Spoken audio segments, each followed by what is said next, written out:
सोचिए अगर सिर्फ खुशबू से ही आपका पेट भर जाए, वो भी चॉकलेट, आइसक्रीम और वनीला कुकीज जैसी खुशबू, बिना एक बाइट लिए मिठाई खाने जैसी तसल्ली मिल जाए सिर्फ महक से, तो क्या कहेंगे आप? है ना कमाल की बात? बिल्कुल कमाल है मीनाक्षी। दरअसल गारमेंट परफ्यूम्स की बात आप कर रही हैं, मुझे लगता है, जिनकी महक लोगों को ऐसा फील देती है जैसे उन्होंने खाना खा लिया हो। और अब इसी खासियत का फायदा हेल्थ एक्सपर्ट्स लोगों का वजन कम करने में यूज कर रहे हैं। बिल्कुल ठीक कहा आपने। स्टडीज के मुताबिक गारमेंट परफ्यूम की खुशबू से डोपामाइन लेवल बढ़ता है, मूड रिलैक्स होता है, इससे क्रेविंग कम होती है। मतलब ये कि खुशबू अब सिर्फ इमोशन ही नहीं, वेट कंट्रोल तक का खेल खेलने लगी है। लेकिन मीनाक्षी, ये तरीका उस रफ्तार में वजन कंट्रोल नहीं कर सकता जिस तेजी से मोटापा और उससे होने वाली बीमारी बढ़ रही है। हकीकत यह है कि आज भारत में गलत खानपान और मोटापा कुपोषण की सबसे बड़ी वजह बन चुका है। ये भी ठीक बात है। नेशनल फैमिली हेल्थ सर्वे के मुताबिक 15 से 39 साल के 39% पुरुष और 43% महिलाएं कुपोषित हो रही हैं। दिल्ली जैसे महानगर में हालात और खतरनाक है। यहाँ पर आधे से ज्यादा लोग मोटापे की चपेट में आ रहे हैं। और बड़ी बात यह है कि मोटापा सिर्फ दिखने की समस्या नहीं है, ये डायबिटीज, हार्ट की परेशानी यानी कि हाई बीपी, थायराइड और हार्मोनल इम्बैलेंस की भी जड़ है। और तभी तो ज्योत्सना, बच्चों को इसी मोटापे से बचाने के लिए दिल्ली सरकार ने बड़ा फैसला लिया है। हर स्कूल में अब से एक डेजिग्नेटेड टीचर और एक स्टूडेंट हेल्थ एम्बेसडर रखे जाएंगे जो बच्चों को सही खाने पीने, फिटनेस और योग की अहमियत बताएंगे। पेरेंट्स और कम्युनिटी को भी शामिल इसमें किया जाएगा ताकि बचपन से ही हेल्दी लाइफस्टाइल और सही खानपान की आदत बच्चों में डाली जा सके। यानी चाहे खुशबू से तसल्ली मिले या सही डाइट और योग से मिले ताकत, तरीका जो भी हो, जरूरत है हेल्दी इंडिया की नींव रखी जाए। ठीक कह रहे ना स्वामी जी? प्रणाम, बहुत बहुत स्वागत आपका। बहुत बहुत धन्यवाद, प्रणाम। और ओबेसिटी के लिए तो तिर्यक ताड़ासन, त्रिकोणासन, कोणासन, पाद हस्तासन, सूर्य नमस्कार, इन अभ्यासों को करें। और ओबेस के लोगों को, जो मेरे दाएं बाएं बच्चे यहाँ पर योग कर रहे हैं, इनको देख करके जरूर ईर्ष्या होगी कि भाई देखो, ये तो बच्चे इतने स्लिम, इतने स्मार्ट, इतने हेल्दी, इतने खूबसूरत, इनकी बॉडी भी शेप में है और बॉडी के साथ साथ इनके एलिवेशन के साथ इनका इंटीरियर, इनका स्ट्रक्चर, इनका कैरेक्टर, हार्डवेयर, सॉफ्टवेयर, सब कुछ एकदम सही सलामत है। तो आपको भी ऐसा ही तन मन जीवन चाहिए तो आप त्रिकोणासन, कोणासन, पाद हस्तासन ये रोज करना, तो मोटापा नाम की कोई बीमारी आपकी जिंदगी में नहीं आएगी। पहले तो मोटापा आए नहीं और मोटे होने के बाद भी आप पतला हो सके। तो ये एक तो ये अभ्यास, और फिर 10-20 बार से शुरू करके 100 बार तक, फिर ये अभ्यास ऐसे। ये तो इतना यदि किसी ने कर लिया फिर तो मोटापा। अब देखो, ये जो बच्चे यहाँ पर कर रहे, बेटियां कर रही हैं, इनको तो क्या तो मोटापा और क्या कोई दूसरी समस्या। ना मोटापा, ना दुबलापन, ना हार्ट की प्रॉब्लम, ना आई साइट की प्रॉब्लम, ना मेमोरी की प्रॉब्लम। आई की लेवल तो इनका बहुत हाई है। उत्साह से तो ये लबालब ऐसे भरे हुए, ऐसे ये। और जो है, जो कर सके ये कम से कम 2 अभ्यास, एक ये और एक ये। और ओबेसिटी के लिए तो ये। तो आज का दृश्य देख करके सब इंस्पायर हो गए, सबको मोटिवेशन मिलेगा कि ये इतने अभ्यास कर लिए किसी ने, जो आज हम बता रहे हैं पूरा पैकेज 5 मिनट में पूरा हो जाएगा। इतना करने के बाद फिर मोटापा का प्रश्न ही नहीं। जो रोज तो नमस्कार करेंगे, जो दौड़ सके रोज दौड़ करे, जो स्विमिंग कर सके वो स्विमिंग भी करे, और इन बच्चों की तरह जो एडवांस योग करे। तो धरती से ऐसे चिपक गए, मैं देख रहा था बच्चे पहले तो थे, अभी कहाँ गायब हो गए। तो पता लगा ये तो धरती माता को प्रणाम कर रहे हैं, भू नमन आसन। वैसे तो भू नमन आसन है स्वामी जी, ये धरती चिपक आसन भी है, जैसे बच्चे कर रहे हैं, धरती से चिपक गए, एकदम फ्लैट बन गए। और एक से एक बच्चा कमाल है स्वामी जी, जो भी आपके पास आता है वो वाकई में योगी कहलाता है। स्वामी जी अब एक एक करके मैं विषय शामिल करती हूँ। एक ताज़ा रिसर्च है, इसके मुताबिक खाने जैसे खुशबू यानी कि वनीला, चॉकलेट, फ्रूट वाले परफ्यूम्स को सूंघने से डोपामाइन बढ़ता है और क्रेविंग कम होती है। क्या योगाभ्यास से भी यही असर हो सकता है? मतलब ये कि माइंड को सेटिस्फाई करके ओवर ईटिंग को कंट्रोल किया जा सकता है। बड़े नए किस्म का सवाल है स्वामी जी। सूंघ करके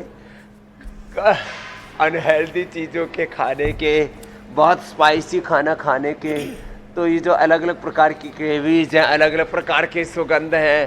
पहले तो एरोमा थेरेपी पर था, अब ये बात तो हाँ एकदम गले उतरती है कि जो अलग अलग प्रकार की जो सुगंध सूंघने से ना, देवताओं के बारे में बोला जाता था कि देवता तो गंध से ही तृप्त हो जाते हैं।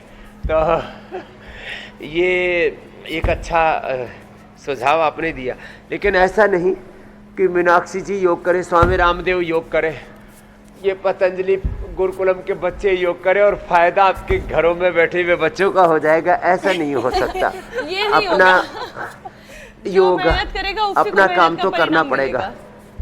स्वयं यजस्व स्वयं जुसस्व, अपना तो करना पड़ेगा। लेकिन हाँ, जो अलग अलग प्रकार की सुगंध है, अलग अलग प्रकार के भोज्य पदार्थों के जो सुवास हैं, उससे निश्चित रूप से हमारे माइंड को सिग्नल मिलते हैं, और वो जो ब्रेन की सिग्नलिंग है वो 37 ट्रिलियन सेल्स तक पहुंचती है, और उससे भीतर की एक तृप्ति का एहसास होता है। ये बात एकदम पक्के वाली है, इसमें कोई संशय नहीं।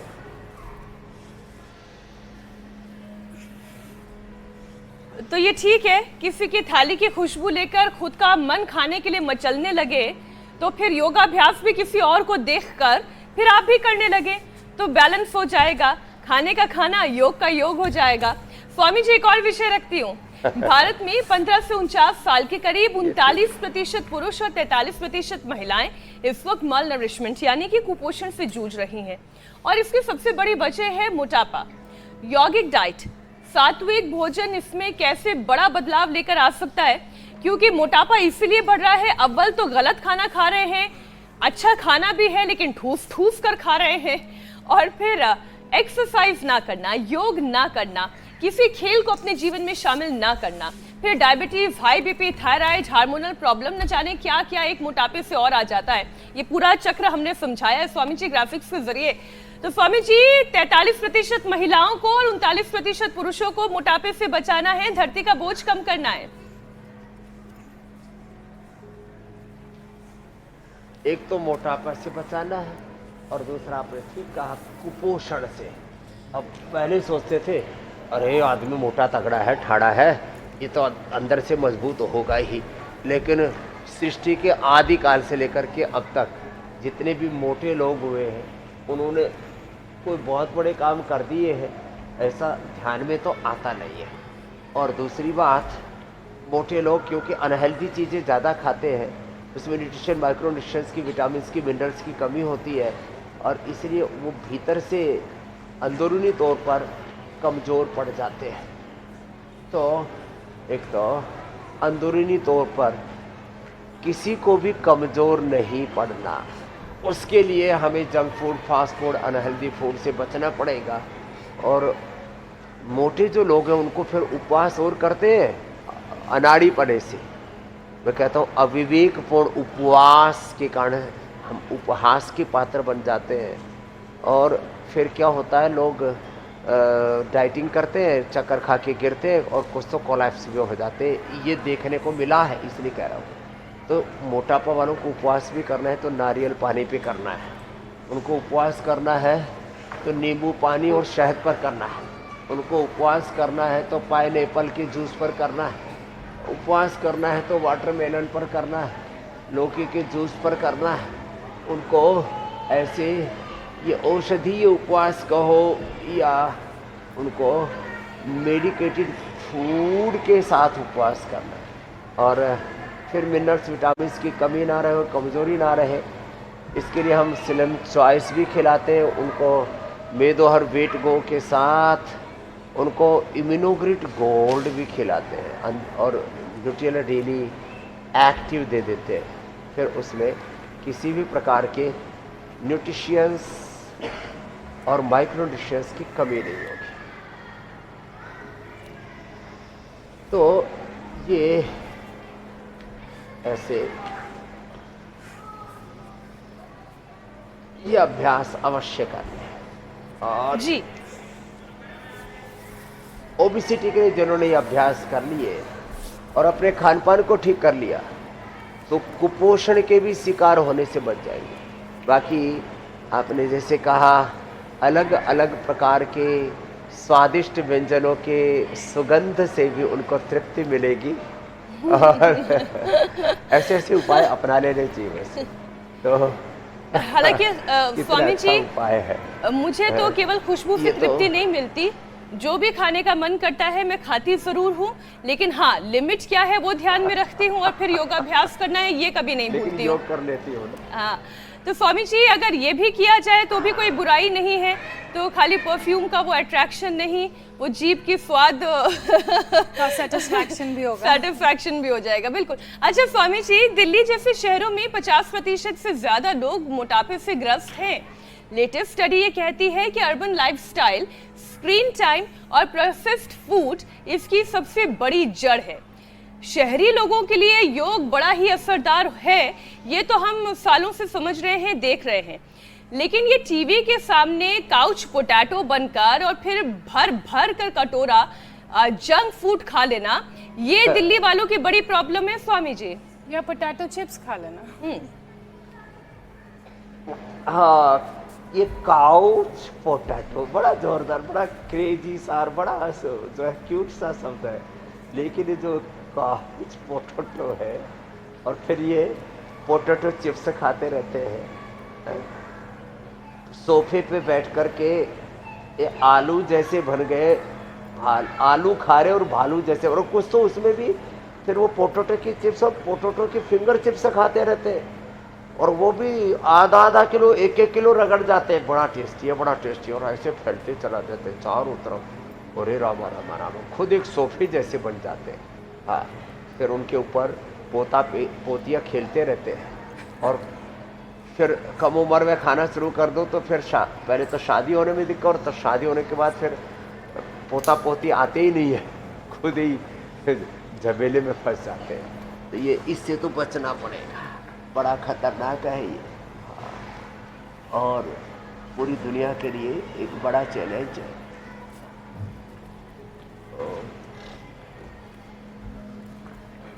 ये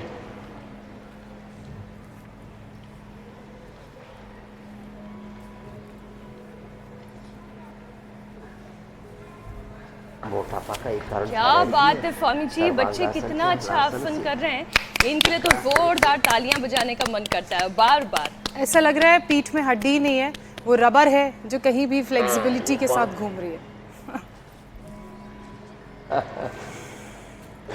स्वामी जी अब ये सब अगर लोगों को करना है, सबके लिए एक बड़ा मोटिवेशन इंस्पिरेशन है। ये सब अगर लोगों को करना है तो उसके लिए अपने स्वाद के साथ थोड़ा तो कॉम्प्रोमाइज करना पड़ेगा, जंक फूड तो छोड़ना पड़ेगा, उसके बाद नियमित योग करना पड़ेगा, तभी इसके आस पास पहुंच पाएंगे। स्वामी जी मैं एक रिपोर्ट का जिक्र कर लेती हूँ। ICMR की ये रिपोर्ट आई है जो कहती है ओवर ईटिंग और अनबैलेंस्ड आहार लेने से ना सिर्फ वजन बढ़ता है बल्कि जो हार्मोनल इम्बैलेंसेस बॉडी में होते हैं उसका भी कारण है। योग और आयुर्वेद की मदद से कैसे हार्मोन्स को बैलेंस रखा जाए, संतुलित रखा जाए, और इसके लिए क्या खास उपाय करने की ज़रूरत है, और क्या हार्मोन को बैलेंस करने के लिए कुछ स्पेसिफिक योगाभ्यास भी हैं? तो देखो, हाँ एक तो शीर्षासन करें, ये बच्चे तो सुप्त गर्भासन कर रहे हैं, अप्रतिम है। ऐसे अपने बच्चों को बचपन से ही योग में ढाल दें। ये प्रयोग दिल्ली के स्कूलों से लेकर के पूरे देश के काफ़ी स्कूलों में चल रहा है कि भाई आने वाली पीढ़ी को मोटापे से बचाया जाए। चलो बच्चों सब शीर्षासन करो, शीर्षासन, फिर सर्वांगासन, फिर हलासन, फिर जो है ये बच्चे तो वृश्चिकासन आदि भी कर लेते हैं, तो इस क्रम को आगे बढ़ाए। शीर्षासन, सर्वांगासन, हलासन, फिर वृश्चिकासन आदि।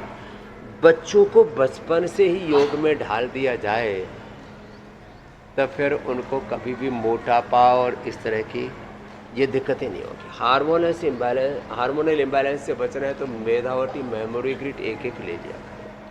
हार्मोनल इम्बैलेंस से बचना है तो अपने लाइफ स्टाइल में योग का, आयुर्वेद का, प्रकृति और संस्कृति का, हमारे सनातन सत्यों का समावेश करना ही पड़ेगा और उपाय ही नहीं है।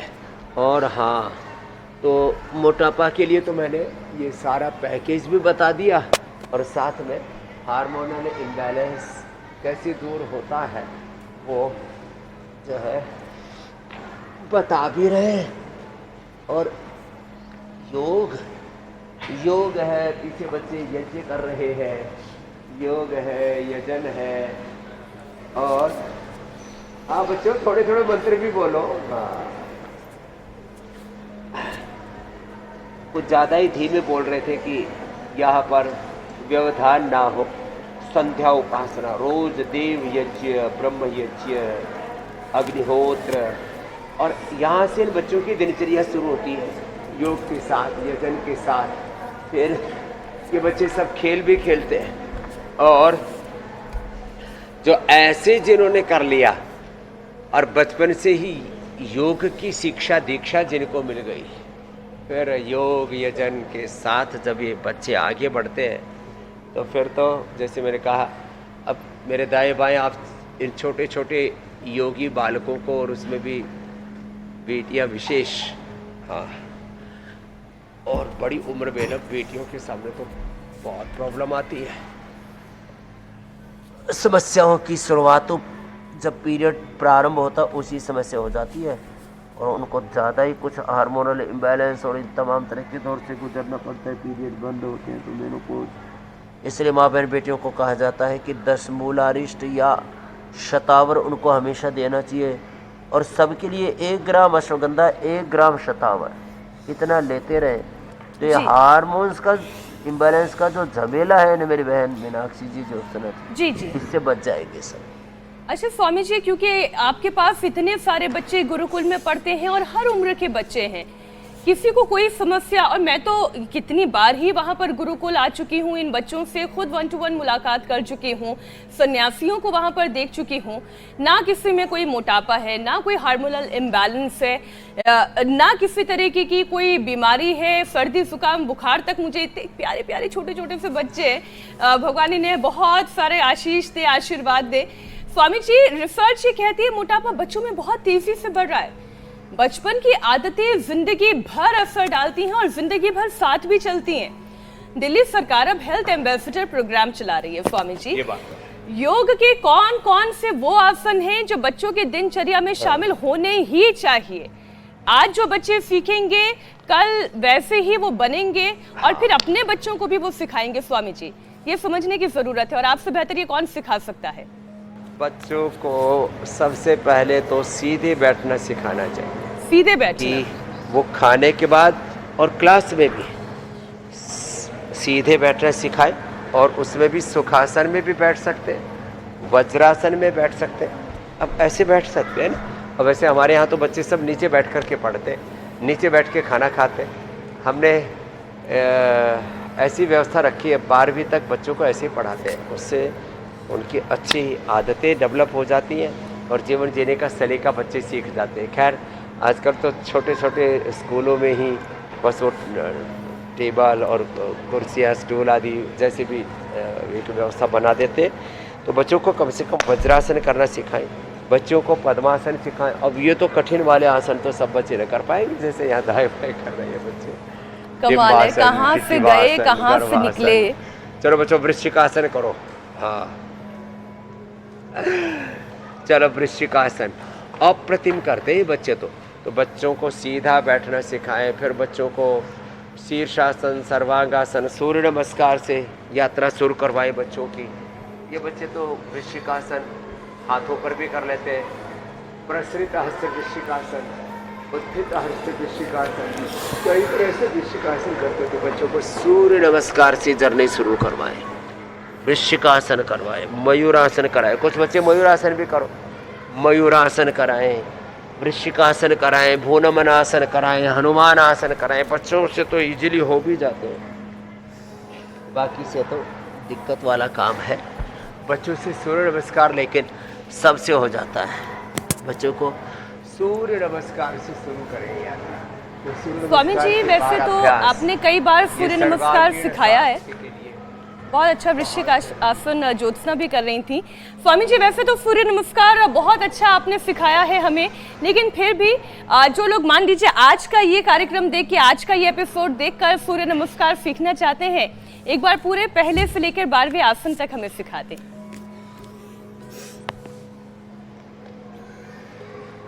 देखो यह है प्रणाम आसन, यह ऊर्ध्व हस्तासन, यह पाद हस्तासन, यह दक्षिण अश्व संचालनासन, यह वृश्चिकासन, यह साष्टांगासन, यह भुजंगासन, ये है फिर पर्वतासन, यह वाम अश्व संचालनासन, यह पाद हस्तासन, यह ऊर्ध्व हस्तासन, तो यह प्रणामासन। तो ये बच्चों ने तो कुछ ज़्यादा ही कठिन कर दिया। चलो बच्चों खड़े हो जाओ, अब हमारे साथ सब सूर्य नमस्कार करेंगे एक साथ। चलो पहला अभ्यास प्रणामासन, ऊर्ध्व हस्तासन। अब ये तो ऊर्ध्व हस्तासन भी इतने पीछे चले जाते हैं, फ्लेक्सिबिलिटी है ना। और फिर पाद हस्तासन बच्चों ऐसे, फिर दक्षिण पैर पर दक्षिण अश्व संचालनासन ऐसे, फिर ये पर्वतासन, फिर श्वास भर के नीचे साष्टांगासन ऐसे, फिर भुजंगासन श्वास भर के। अब इन बच्चों को देख करके तो बहुत इंस्पायर होंगे आज बच्चे, और योगी बनेंगे, निरोगी बनेगी, उपयोगी बनेगी। फिर वाम अश्व संचालन आसन, बाएं पैर आगे। इन बच्चों की तो कमर और अधिक झुक जाती है, जितना हो सके अधिकतम ऐसे पीछे झुकना चाहिए। ये तो पीछे झुक करके रे रामा रामा, कहाँ सिर जो है वो घुटने के ऊपर लगा दे रहे ये बच्चे तो। बड़ी फ्लेक्सिबिलिटी है। फिर पाद हस्तासन, भाई पूरा सूर्य नमस्कार सीखना है तो हमारे बच्चे तो अपने गुरु से भी आगे निकलते हैं। पाद हस्तासन, ऊर्ध्व हस्तासन ऐसे, फिर ये प्रणाम आसन ऐसे। तो चलो बच्चों अब वृक्षासन करते हैं। हाँ, कठिन आसन तो बहुत की, अब सरल आसन करवा रहे हैं। सामने वाले वृक्षासन करो और पीछे वाले गरुड़ासन करो। वैसे तो ये बच्चे तो नटराज आसन, ध्वजासन कठिन कठिन करते हैं, उनके लिए तो ये वाले तो ऐसे लगते हैं, लेकिन प्रारंभिक अवस्था में स्कूल के बच्चे इतना ही कर पाएंगे। यहाँ से शुरुआत तो कराएं, इससे बच्चों में एकाग्रता बढ़ेगी, बच्चों के मन शांत, चित्त शांत हो और उनके जीवन में प्रसन्नता भी बढ़ेगी। तो ऐसे करके ये सब अभ्यास करते हैं।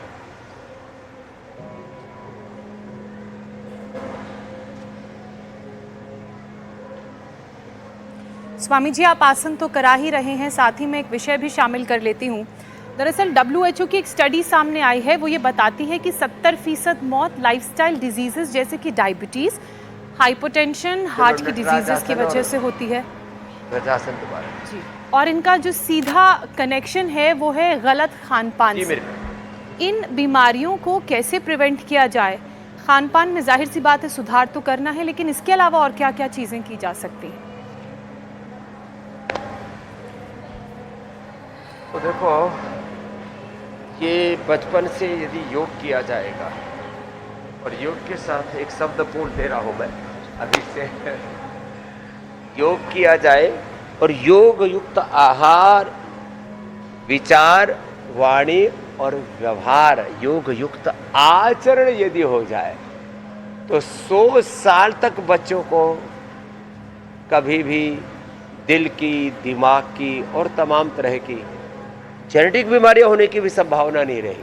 ये है बड़ी बात। तो हाँ, क्यों, जरा गौर से सुनिए। जो बच्चे बचपन से योग करेंगे उनको किसी को जेनेटिकली वात, किसी को पित्त, किसी को कफ, किसी को जेनेटिकली हार्ट की प्रॉब्लम है, किसी को जेनेटिकली फेफड़े कमजोर है, किसी का लिवर किडनी कमजोर है। लेकिन जो बच्चे बचपन से, अभी थोड़ी देर पहले मीनाक्षी जी पूछ रही थी शुरुआत कहाँ से करें, भस्त्रिका से करें, कपालभाति से करें, liver, kidney, intestine, pancreas, uterus, ovary, prostate, lung, heart, thyroid, parathyroid और अनुलोम विलोम कर लिया, ब्रेन, पूरा सर्कुलेटरी सिस्टम, रेस्पिरेटरी सिस्टम अच्छा रहेगा। और जो मूल जीन्स है हमारे, वो शुद्ध जीन्स से पिछले 50-100 साल में ही 99% बीमारियां पैदा हुई, जिनको हम लाइफस्टाइल डिजीज कह रहे, बीपी कह रहे, शुगर कह रहे, थायराइड कह रहे, अस्थमाइटिस कह रहे। बॉडी जब योग करते हैं और प्रकृति के साथ रहते हैं तो ऑटो पायलट मोड पर चलती है, ऑटोनॉमिक मोड पर चलती है। तो यह ऑटोमेन डिजीज है, लाइफस्टाइल डिजीज है, इनसे मुक्त रहते हैं। और जेनेटिकली यदि बीच में कोई गड़बड़ी भी आई पिछले अधिकतम 100-200 सालों में, तो मनुष्य सभ्यता का, मानवीय सभ्यता का विकास पिछले हजारों, लाखों, करोड़ों सालों में हुआ है। और 1,94,08,13,126 वर्षों पुरानी जो हमारी पावनी संस्कृति है, जिसका रोज यज्ञ पर संकल्प करके, यहाँ पर पीछे आप बच्चे देख रहे हैं जो योग के साथ यजन करते हैं, संध्या उपासना करते हैं, वो इस संकल्प को दोहराते हैं। तो हमारी जो सेल मेमोरी है उसके अंदर योग की मेमोरी है, उसके अंदर प्रकृति की मेमोरियाँ हैं सारी, उसके अंदर सिंथेटिक दवा की, सिंथेटिक खोज की और सिंथेटिक अलग तमाम तरह का hair care, dental care, skin care, चारों तरफ हमने रेडिएशन, पॉल्यूशन का जो ताना बाना रच दिया, इसकी मेमोरी। तो उसके साथ उसका संघर्ष होता है और उससे व्यक्ति बीमार पड़ता है। तो योग करते रहेंगे। चलो बच्चों प्राणायाम करो, अब तो चलो करो। एक और विषय में स्वामी जी शामिल कर लेते हैं, प्राणायाम भी इसके साथ साथ ही चलता रहेगा। स्वामी जी, ICMR और लैंडसेट की रिपोर्ट ये कहती है कि मोटापा केवल शरीर पर नहीं बल्कि हमारे दिमाग पर, हमारे मूड पर भी बहुत असर डालता है। डिप्रेशन और एंग्जाइटी बढ़ सकती है अगर ठीक तरीके से खान पान ना रखा जाए तो योग और ध्यान से, क्योंकि आपने प्राणायाम की बात कही, तो योग और ध्यान के जरिए दिमागी सेहत को कैसे बैलेंस किया जा सकता है, कैसे संभाला जा सकता है? ये बहुत जरूरी है। सब बच्चे अब चलो प्राणायाम करो, आगे वाले बच्चे कपालभाति करो, पीछे वाले बेटियां सब बच्चे अनुलोम विलोम करो। तो ये सब करके प्राणायाम से, ध्यान से हम अपने 37 ट्रिलियन सेल्स को एनर्जाइज करते, अष्टचक्र नवद्वारों को अच्छा करते, देह को देवालय शिवालय बनाते, देह को देवालय शिवालय बनाते हैं और अपने भीतर इस पिंड में जो सारी ब्रह्मांड की ऊर्जाएं, पिंड में समस्त ब्रह्मांडीय ऊर्जाएं, समस्त ज्ञान, समस्त संवेदनाएं, समस्त सामर्थ्य, विद्या, विभूति, ऐश्वर्य सन्निहित पिंड में सारा ब्रह्मांड और स्वयं ब्रह्म है। तो योग करके समस्त ब्रह्मांडीय ऊर्जाओं को अपने भीतर हम उद्बुद्ध जागृत कर लेते हैं और ब्रह्म के साथ एकाकार हो जाते हैं। ब्राह्मी चेतना से, ब्रह्म मेधा से, ऋतंभरा प्रज्ञा से युक्त हो जाते हैं। यह है योग की महिमा। और फिर ये जो हमारे जीन्स में भी करेक्शन होता है, जेनेटिक मॉडिफिकेशन होता है और उससे उस रूपांतर, यदि हम उल्टा आहार विचार करते तो जीन्स में जैसे डिजनरेशन होता है, जीन्स में, क्रोमोसोम्स में, RNA में, DNA में, प्रोटीन फास्फोराइलेशन में, माने हमारे शरीर के जो सूक्ष्मतम घटक है, इकाइयाँ हैं, जैसे उनमें डिटोरेशन होता है, डिजनरेशन होता है, ऐसे ही योग के द्वारा जब कपालभाति करते हैं, जब अनुलोम विलोम करते हैं, और भ्रामरी उद्गीत, चलो बच्चों भ्रामरी उद्गीत भी करो।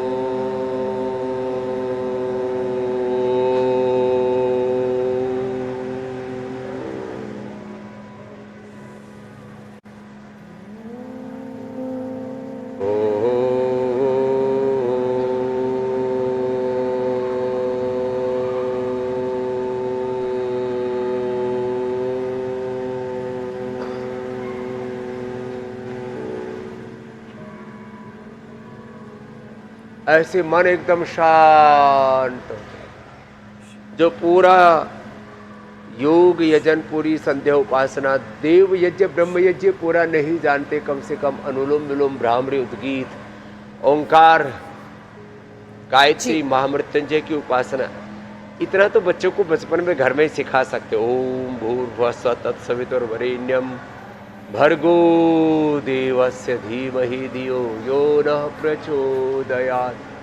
ओम त्र्यंबकं यजामहे सुगंधिं पुष्टिवर्धनम् उर्वारुकमिव बन्धनान् मृत्योर्मुक्षीयमामृतात्।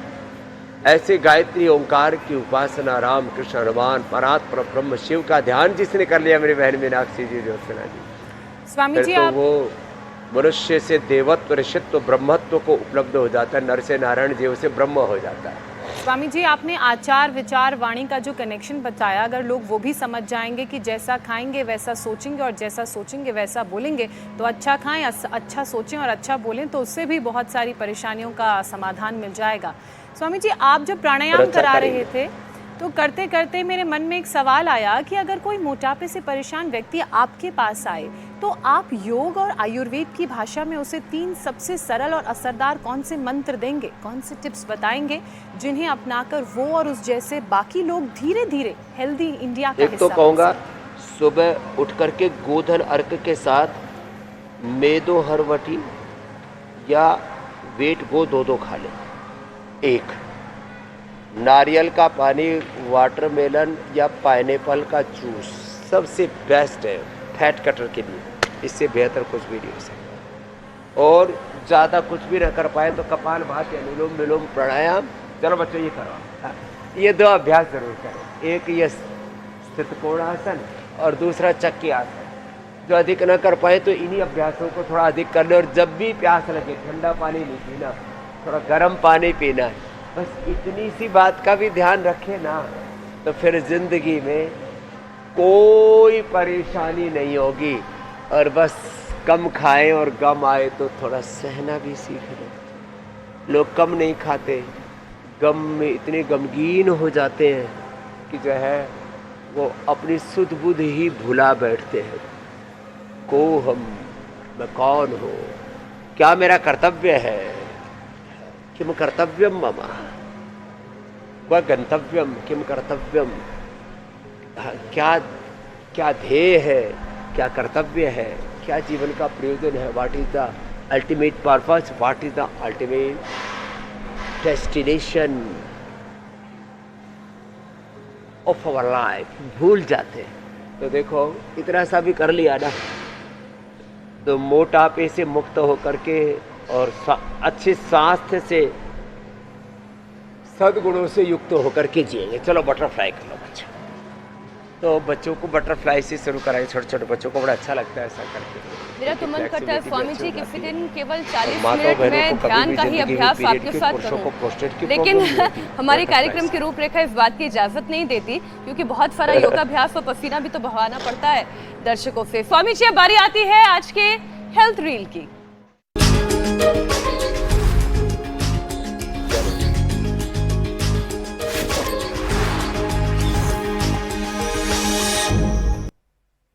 स्वामी जी फिटनेस से जुड़ी रील्स की सोशल मीडिया पर भरमार है, इसमें सही गलत का फर्क करना मुश्किल है।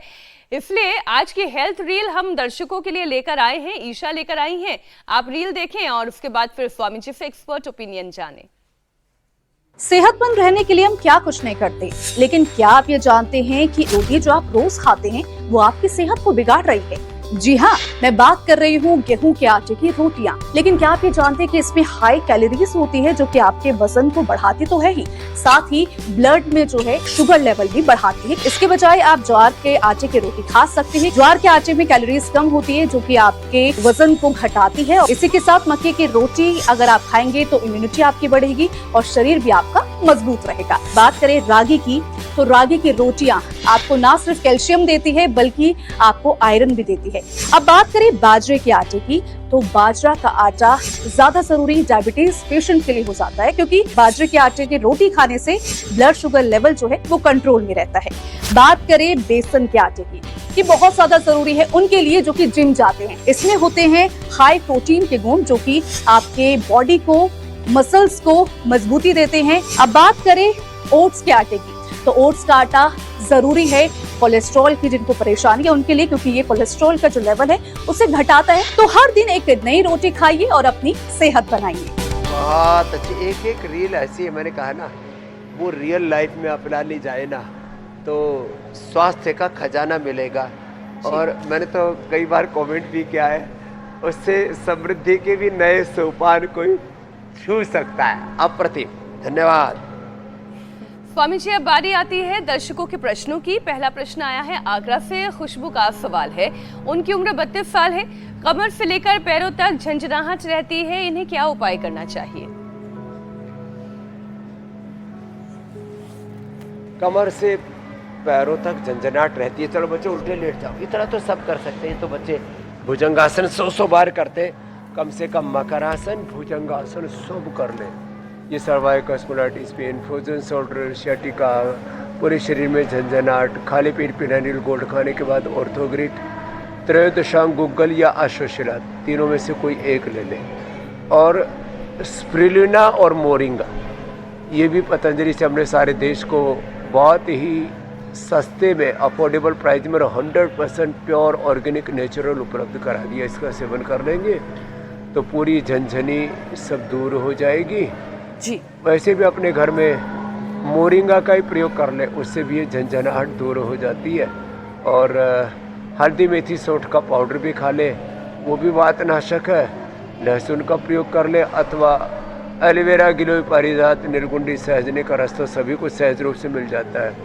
उससे भी ये सब प्रकार की झंझनाहट और सब प्रकार के वात रोगों से मेरी बहन मुक्त हो जाते हैं। अगला प्रश्न स्वामी जी, अब अगला सवाल ले लेते हैं। अगला सवाल महाराष्ट्र गोंदिया से उमेश मनोहर दमाहे का है। अपने पापा के लिए पूछ रहे हैं। इनका कहना है कि इनके पापा के लंग्स में पानी भरने की वजह से उन्हें एडमिट करना पड़ा। लंग्स में पानी ना भरे इसके लिए कम पानी पीने को डॉक्टर ने कहा है। स्वामी जी, ने क्या उपाय करना चाहिए? एक तो पानी सादा नहीं, उनको मुलठी का या स्वासारी का या दिव्य पेय का ही पानी पीना चाहिए। दिव्य पेय, मुलठी या स्वासारी क्वाथ का ही पानी पिए। और मैंने जिनको ऐसे फेफड़ों में पानी भरता था उनको एक तो ये मकरासन सहज रूप से सभी कर लेते हैं, ये करवाया और प्राणायाम करवाया। और साथ में ही खाली पेट ब्रोनकोम और खाने के बाद स्वासारी गोल्ड और कर्क्यूमिन गोल्ड दिया। ज़्यादा ही दिक्कत हो जाती है तो मैंने देखा है स्वर्ण वसंत मालती 3 से 5 ग्राम, अभ्रक भस्म 5 ग्राम, स्वासारी पाउडर उसमें 20 ग्राम, सब मिला करके सुबह शाम 1-1 ग्राम की पुड़िया शहद के साथ दे दे। पूरे अंदर के लंग के पानी का सूखना शुरू हो जाएगा।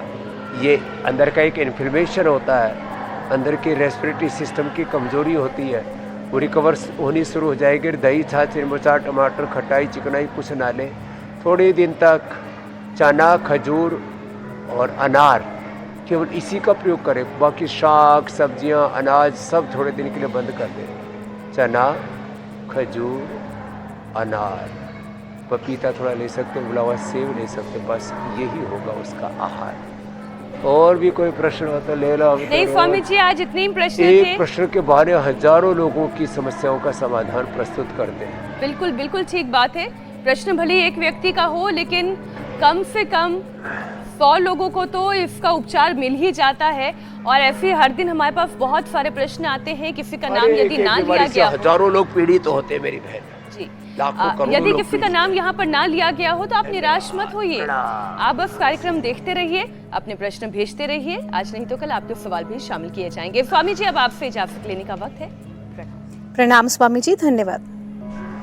बहुत बहुत प्रणाम।